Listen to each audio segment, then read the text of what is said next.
இந்த கதையில் ஒரு மீன் தன் கனவை நோக்கி எவ்வாறு பயணம் செய்கிறது என்பதை பற்றி. தொடர்ந்து கதை கேட்க நம்ம சேனலை மறக்காம சப்ஸ்கிரைப் பண்ணிக்கோங்க. கூடவே அந்த பெல் பட்டனையும் கிளிக் பண்ணிக்கோங்க. நம்ம போடுற ஒவ்வொரு வீடியோவும் உடனே தெரிஞ்சுக்கலாம். வரப்போகும் மிகப்பெரிய ஆபத்தை உணராத அந்த மீன் தன் குடும்ப உறுப்பினர்களும் நண்பர்களுடன் சுற்றித் திரிந்து வந்தது. அந்த கடலில் பாவம் அப்பொழுது அந்த மீனுக்கு தெரியவில்லை. அந்த கடலை வீட்டும் தன் உறவுகளை வீட்டும் அந்த மீன் பிரியப்போகிறது என்று. அந்த நாள் கொஞ்சம் கொஞ்சமாக நெருங்கிக் கொண்டே இருந்தது.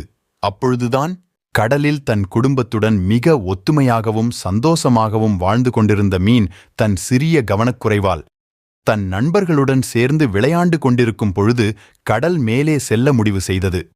அப்பொழுது யாரும் எதிர்பாராத நேரத்தில் பெரிய ராசசலை ஒன்று எழும்பி வந்தது. அதை எதிர்பாராத இந்த மீன் கடலில் இருந்து தூக்கி எறியப்பட கடலுக்கு